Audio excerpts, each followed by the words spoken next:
자, 오늘 경제 브리핑 시작하겠습니다. 2026년 4월 16일 이코노 클립입니다. 오늘은 한국 자동차 산업 이야기로만 채워볼게요. 왜냐하면 같은 날 새 회사에서 의미 있는 발표가 쏟아졌거든요. 첫째, 르노코리아가 내년에 첫 SDV를 내놓겠다고 했어요.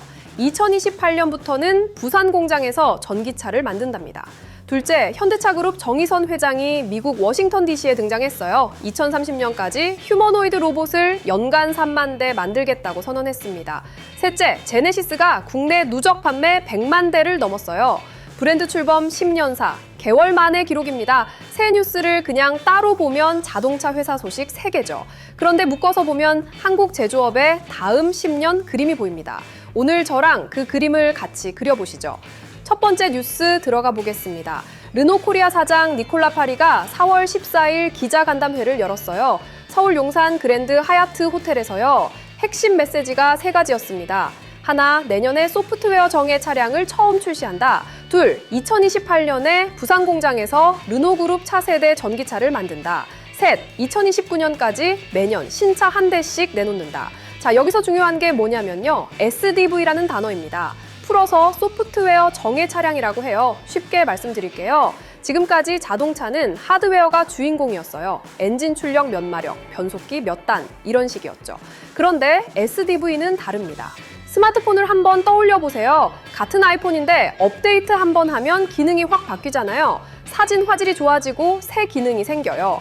SDV도 똑같아요. 공장에서 출고된 다음에도 소프트웨어 업데이트로 차가 계속 진화해요. 자율주행 기능이 추가되고 연비가 좋아지고요. 실내 인터페이스가 통째로 바뀌기도 합니다. 르노코리아가 내년에 이걸 내놓는다는 건 큰 의미예요. 한국 시장이 글로벌 자동차 회사한테 일종의 시험대가 됐다는 뜻이거든요. 파리 사장이 직접 그러더라고요. 한국 소비자들이 최신 기술과 트렌드에 굉장히 민감하다고요. 그래서 한국에 큰 영향을 줄 수 있는 차를 내놓겠다고 약속했습니다. 부산 공장 이야기도 짚어볼게요. 르노코리아 부산 공장은 연간 최대 30만 대까지 만들 수 있어요. 지금 이 공장에서 직접 고용하는 인원이 2,000명이 넘습니다. 지역사회까지 합치면 3만 명 이상 일자리를 책임지고 있어요. 이번 결정으로 부산이 르노그룹의 D세그먼트와 E세그먼트 허브가 됩니다. D세그먼트는 중형, E세그먼트는 대형 차급을 말해요. 부산이 한국에 있는 작은 공장이 아니라 글로벌 공급망의 중심축이 되는 겁니다. 르노그룹 전체 그림도 잠깐 볼게요. 퓨처레디 플래닝이라는 새 중장기 전략이 있어요. 2030년까지 신차 26종을 출시한답니다. 연간 200만 대 이상 판매가 목표예요. 순수 전기차와 하이브리드 이테크가 두 축입니다.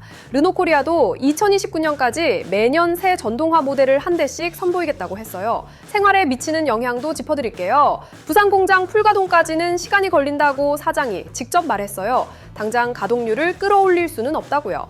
다만 협력사들과 배터리 공급망을 같이 짠다는 점이 중요합니다. 국내 부품사 매출이 살아날 수 있다는 얘기예요. 부산 지역 채용도 점진적으로 많을 가능성이 있고요. 두 번째 뉴스 들어가겠습니다. 정의선 현대자동차그룹 회장이 13일 미국 워싱턴 DC에 갔어요. 콜레드 호텔에서 열린 2026년 세마포 월드 이코노미 행사였습니다. 글로벌 경제 행사인데 정 회장이 직접 무대에 올랐어요. 거기서 던진 핵심 메시지는 단순합니다. 경쟁은 혁신을 자극하는 요소다. 그룹은 경쟁을 환영한다. 이 말이 그냥 듣기에는 평범해 보여요. 그런데 지금 시점이 중요합니다. 미국에서 한국 자동차 회사들이 관세 압박을 받는 시기예요. 중국 전기차 업체들이 글로벌 시장을 빠르게 잠식하고 있고요. 이런 상황에서 정 회장이 경쟁을 환영한다고 말한 거예요. 도망가지 않고 정면 승부하겠다는 뜻이죠. 구체적인 숫자 2개가 핵심입니다. 첫 번째 숫자는 2028년입니다. 이때까지 보스턴 다이내믹스 휴머노이드 로봇 아틀라스를 제조 현장에 배치한다고 했어요. 두 번째 숫자는 3만 대입니다. 2030년까지 휴머노이드 로봇을 연간 최대 3만 대 생산한답니다. 자, 여기서 중요한 게 뭐냐면요. 이게 자동차 회사 발표라는 점이에요. 보통 휴머노이드 하면 테크 기업을 떠올리잖아요. 그런데 현대차그룹은 자동차 회사 정체성을 그대로 두면서 로봇으로 영역을 넓히는 거예요. 보스턴 다이내믹스는 이미 현대차그룹이 인수한 회사고요. 공장에 사람 형태 로봇이 돌아다니면서 일을 한다는 그림이에요. 쉬운 비유로 말씀드릴게요. 지금까지 자동차 공장 로봇은 한 자리에서 같은 동작만 반복하는 팔이었어요. 용접팔, 도장팔, 조립팔. 그런데 휴머노이드는 사람처럼 걸어 다녀요. 오늘은 차문 조립을 했다가 내일은 부품 운반을 합니다. 공장 라인을 통째로 바꾸지 않아도 새 작업을 시킬 수 있어요. 이게 왜 중요하냐면 인건비 문제예요. 한국도 미국도 제조 현장에 사람을 구하기 점점 어려워지고 있어요. 고령화 때문이죠. 공장에서 일할 사람이 없어진다는 건 제조업 자체가 흔들린다는 얘기예요. 거기에 대한 답이 휴머노이드인 거죠. 정회점 회장은 수소 이야기도 했어요. 수소차와 전기차를 상호 보완 기술로 가져간다고 했고요. 데이터 센터와 인공지능, 인프라가 늘면서 에너지 수요가 폭증한다는 점도 짚었어요. 한 가지 기술에 베팅하지 않고 여러 가지를 같이 들고 가겠다는 전략입니다. 미국 공장 하이브리드차 생산 확대도 약속했어요. 인도와 아시아 태평양 생산 기지를 더 지을 거고요. 지역별로 다른 상품을 빠르게 만들겠다는 뜻이죠. 세 번째 뉴스로 가보겠습니다. 제네시스가 국내 누적 판매 100만 2,998대를 기록했어요. 정확히 100만 대를 살짝 넘긴 겁니다. 2015년 11월에 출범했으니까 10년사 개월 만의 성과예요. 국내에서 가장 많이 팔린 모델은 G80 세단입니다. 전동화 모델 포함해서 42만 2,589대 팔렸어요. 전체 판매의 42.1%입니다. 2위는 GV80이고요. 18만 9,485대로 18.9% 차지했습니다. 글로벌 기준으로도 흥미로운 숫자가 있어요. 올해 1월에 글로벌 누적 판매 150만 대를 달성했는데요. 그중 64%인 98만 대가 한국에서 팔렸어요. 즉 제네시스의 뿌리가 한국 시장이라는 얘기죠.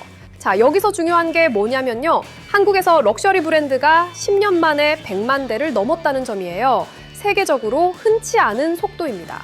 독일 메르세데스나 BMW 같은 브랜드는 100년 가까이 걸린 길이거든요. 물론 시장 규모가 다르긴 해요. 그래도 한국 소비자들이 럭셔리 차에 지불할 의향이 그만큼 커졌다는 신호입니다. 배경을 짚어드릴게요. 첫째, 디자인이에요. 역동적인 우아함이라는 콘셉트로 통일감을 만들었어요. IF 디자인 어워드, 레드닷 어워드 같은 글로벌 상을 잇따라 받았고요. 둘째, 마케팅이에요.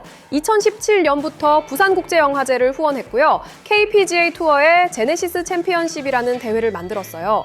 시즌 상위 10명에게 5억 원의 보너스를 줍니다. 셋째, 채널 확장이에요. 온라인 쇼핑몰 제네시스 부티크와 맞춤 제작 서비스 원오브원을 도입했어요. 이런 활동들이 10년 동안 차곡차곡 쌓이면서 100만 대라는 숫자가 나온 거죠. 오늘 새 뉴스를 한꺼번에 묶어보겠습니다. 르노코리아는 한국을 글로벌 생산 허브로 본다고 했어요. 현대차그룹은 한국 자동차 회사를 로봇과 인공지능 회사로 진화시키겠다고 했고요. 제네시스는 한국 시장에서 럭셔리 100만 대를 만든 자신감을 글로벌로 가져가요. 공통점이 뭐냐? 한국 자동차 산업이 단순한 조립 공장 모델에서 벗어나고 있다는 거예요. 다음 10년의 키워드는 세 가지로 정리됩니다. 첫째, 소프트웨어와 인공지능입니다. 차가 출고된 뒤에도 계속 업데이트되는 시대로 갑니다. 둘째, 로보틱스와 자동화입니다. 사람이 부족한 자리를 휴머노이드가 채우게 됩니다. 셋째, 프리미엄과 브랜드 가치입니다. 싸게 많이 파는 모델이 아니라 비싸도 사고 싶게 만드는 모델로 갑니다. 내 생활에 미치는 영향도 짚어드릴게요. 부산이나 울산 지역 부동산을 보고 계신 분들께 하나의 신호입니다. 공장 투자가 이어지면 인구 유입이 유지될 가능성이 좀 있어요. 자동차 부품주에 관심 있으신 분들은 공급망 변화를 잘 봐두세요.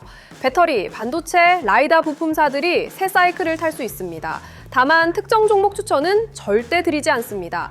오늘 리포트의 핵심은 이거예요. 한국 자동차 산업이 새 페이지로 넘어가는 신호가 한꺼번에 잡혔다. 그 신호를 누구보다 빨리 알아채는 분들이 20년의 기회를 잡을 겁니다. 오늘 이코노클립은 여기까지입니다. 새 뉴스가 던진 신호 잘 챙겨가시고요. 내일도 정확하고 깊은 경제 이야기로 찾아뵙겠습니다. 구독과 좋아요는 채널 운영에 큰 힘이 됩니다. 감사합니다.